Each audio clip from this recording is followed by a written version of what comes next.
പ്രിയമുള്ളവരെ, വിശുദ്ധ ബൈബിൾ ഉൽപ്പത്തി മുതൽ വെളിപാട് വരെ നമുക്കൊന്നിച്ച് ഒരു വട്ടമെങ്കിലും വായിച്ച് ധ്യാനിക്കുക എന്ന ഉദ്ദേശത്തോടു കൂടിയാണ് ഈ പോഡ്കാസ്റ്റ് ചെയ്യുന്നത്. ഈ ബൈബിൾ പാരായണത്തിന് നമ്മൾ ഉപയോഗിക്കുന്നത് POC മലയാളം ബൈബിളാണ്. ഓർക്കുക, നാം വചനം വായിക്കുമ്പോൾ ഈശോ വചനമായി നമ്മോടൊപ്പം ഉണ്ടായിരിക്കും. മുടക്കം കൂടാതെ വചനം വായിക്കുന്നത് ഒരു നിയോഗമായി നമുക്കെടുക്കാം. അതിനായി പരിശുദ്ധാത്മാവേ, ഞങ്ങളെ ശക്തിപ്പെടുത്തണമേ എന്ന് പ്രാർത്ഥിക്കാം. അതോടൊപ്പം വചനത്തിലെ വാഗ്ദാനങ്ങൾ ഞങ്ങളിലും ഞങ്ങളുടെ കുടുംബങ്ങളിലും നിറവേറണമേ എന്ന് പ്രാർത്ഥിച്ചുകൊണ്ട് നമുക്ക് ആരംഭിക്കാം. ഇന്ന് നമ്മൾ വായിച്ചു ധ്യാനിക്കുക എസ്തേറിന്റെ പുസ്തകം 5ഉം 6ഉം അധ്യായങ്ങളാണ്. അധ്യായം 5, എസ്തേറിന്റെ വിരുന്ന്. രാജാവ് അവളോട് ചോദിച്ചു, എസ്തേർ രാജ്ഞി, എന്താണ് കാര്യം? എന്താണ് നിനക്ക് വേണ്ടത്? രാജ്യത്തിന്റെ പകുതി തന്നെയായാലും അത് ഞാൻ നിനക്ക് നൽകാം. എസ്തേർ പറഞ്ഞു, രാജാവിന് ഇഷ്ടമാണെങ്കിൽ ഇന്ന് രാജാവിന് വേണ്ടി ഞാൻ ഒരുക്കിയിരിക്കുന്ന വിരുന്നിന് രാജാവും ഹാമാനും വരണം. രാജാവ് കൽപ്പിച്ചു, എസ്തേറിന്റെ ആഗ്രഹം നിറവേറ്റാൻ ഹാമാനെ ഉടനെ വരുത്തുക. അങ്ങനെ എസ്തേർ ഒരുക്കിയിരുന്ന വിരുന്നിന് രാജാവും ഹാമാനും എത്തി. അവർ വീഞ്ഞു കുടിച്ചുകൊണ്ടിരിക്കെ രാജാവ് എസ്തേറിനോട് ചോദിച്ചു, എന്താണ് നിന്റെ അപേക്ഷ? അത് നിനക്ക് സാധിച്ചു തരാം. നിനക്ക് എന്താണ് വേണ്ടത്? രാജ്യത്തിന്റെ പകുതി തന്നെയാണെങ്കിലും ഞാൻ നൽകാം. എസ്തേർ പറഞ്ഞു, എന്റെ അപേക്ഷയും ആവശ്യവും ഇതാണ്. രാജാവിന് എന്നോട് പ്രീതിയുണ്ടെങ്കിൽ എന്റെ അപേക്ഷയും ആവശ്യവും സാധിച്ചു തരാൻ അങ്ങ് ആഗ്രഹിക്കുന്നുവെങ്കിൽ ഞാൻ ഒരുക്കുന്ന വിരുന്നിൽ നാളെയും രാജാവും ഹാമാനും വരണം. രാജാവ് ആവശ്യപ്പെട്ടത് നാളെ ഞാൻ ചെയ്തു കൊള്ളാം. ഹാമാൻ അന്ന് സന്തുഷ്ടനായി ആഹ്ലാദഭരിതനായി തിരികെ പോയി. എന്നാൽ രാജാവിന്റെ പടിവാതിൽക്കൽ തന്റെ മുൻപിൽ എഴുന്നേൽക്കാതെയും ഒന്നനങ്ങുക പോലും ചെയ്യാതെയും ഇരിക്കുന്ന മൊർദെഖായെ കണ്ടപ്പോൾ ഹാമാൻ അവനെതിരെ കോപം കൊണ്ട് നിറഞ്ഞു. എന്നാൽ അവൻ തന്നെ നിയന്ത്രിച്ച് വീട്ടിലേക്ക് പോയി. അവൻ തന്റെ കൂട്ടുകാരെയും ഭാര്യയായ സേരഷിനെയും വിളിച്ചു. തന്റെ ധനമഹിമ, സന്താന ബാഹുല്യം, രാജാവ് തന്നെ ബഹുമാനിച്ചു നൽകിയ സ്ഥാനക്കയറ്റങ്ങൾ, രാജാവിന്റെ പ്രഭുക്കന്മാരെയും സേവകന്മാരെയും കാൾ തനിക്ക് നൽകിയ ഉയർച്ച, ഇവയെല്ലാം ഹാമാൻ അവരോട് വിവരിച്ചു. അവൻ തുടർന്നു, എസ്തേർ രാജ്ഞി താൻ ഒരുക്കിയ വിരുന്നിന് രാജാവിനോടൊപ്പം ചെല്ലാൻ എന്നെയല്ലാതെ മറ്റാരെയും അനുവദിച്ചില്ല.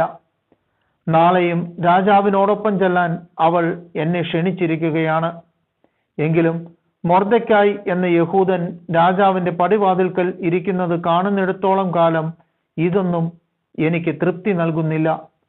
അപ്പോൾ അവന്റെ ഭാര്യ സേരഷും അവന്റെ സകല സ്നേഹിതന്മാരും പറഞ്ഞു, 50 മുഴം ഉയരമുള്ള ഒരു കഴുമരം ഉണ്ടാക്കുക. രാവിലെ തന്നെ ചെന്ന് രാജാവിനോട് പറയണം, മൊർദെഖായെ അതിന്മേൽ തൂക്കണമെന്ന്. പിന്നെ ആനന്ദത്തോടെ രാജാവിനോടൊത്ത് വിരുന്നിന് പോവുക. ഈ ഉപദേശം ഹാമാന് ഇഷ്ടപ്പെട്ടു. അവൻ കഴുമരവും ഉണ്ടാക്കിച്ചു.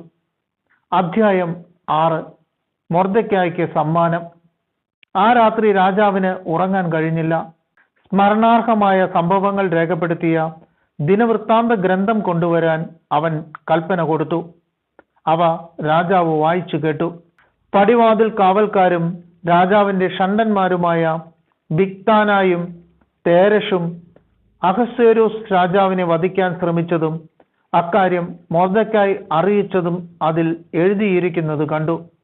അപ്പോൾ രാജാവ് ചോദിച്ചു, ഇതിന് എന്തു ബഹുമതിയും എന്ത് സ്ഥാനവുമാണ് മൊർദെഖായ്ക്ക് നൽകിയത്? രാജാവിനെ ശുശ്രൂഷിച്ചിരുന്ന സേവകന്മാർ പറഞ്ഞു, അവന് ഒന്നും കൊടുത്തില്ല. രാജാവ് കൽപ്പിച്ചു, അങ്കണത്തിൽ ആരുണ്ട്? മൊർദെഖായ്ക്ക് വേണ്ടി തയ്യാറാക്കപ്പെട്ട കഴുമരത്തിൽ അവനെ തൂക്കാൻ രാജാവ് കൽപ്പിക്കണമെന്ന് പറയാൻ വന്ന ഹാമാൻ കൊട്ടാരത്തിന് പുറത്തെ അങ്കണത്തിൽ നിന്ന് അപ്പോൾ പ്രവേശിച്ചതേയുള്ളൂ. രാജാവിന്റെ സേവകന്മാർ പറഞ്ഞു, അങ്കണത്തിൽ ഹാമാനുണ്ട്. രാജാവ് കൽപ്പിച്ചു, അവൻ അകത്തു വരട്ടെ. അകത്തു വന്ന ഹാമാനോട് രാജാവ് ചോദിച്ചു, രാജാവ് ബഹുമാനിക്കാൻ ആഗ്രഹിക്കുന്ന ആളിന് എന്താണ് ചെയ്തു കൊടുക്കേണ്ടത്? ഹാമാൻ ഉള്ളിൽ കരുതി, എന്നെ അല്ലാതെ ആരെയാണ് രാജാവ് ബഹുമാനിക്കാൻ ആഗ്രഹിക്കുന്നത്?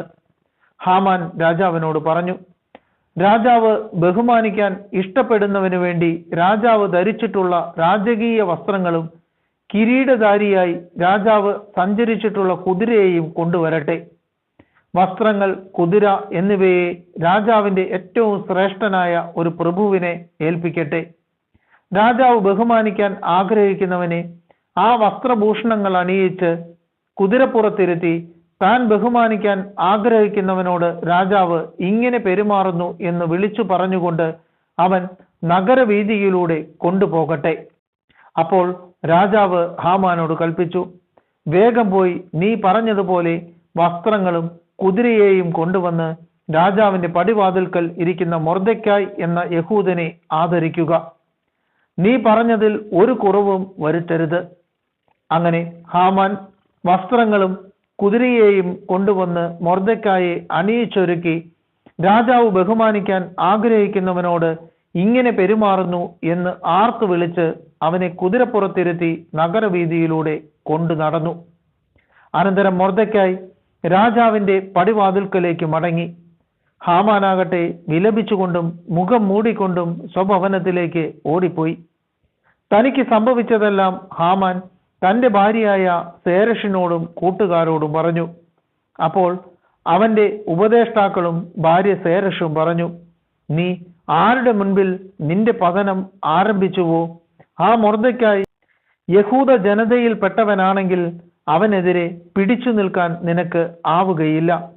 നീ അവന്റെ മുൻപിൽ വീഴും, തീർച്ച. അവർ സംസാരിച്ചിരിക്കുമ്പോൾ തന്നെ രാജാവിന്റെ ഷണ്ഡന്മാർ വന്ന് എസ്തേർ ഒരുക്കിയിരിക്കുന്ന വിരുന്നിനായി ഹാമാനെ വേഗം കൂട്ടിക്കൊണ്ടുപോയി.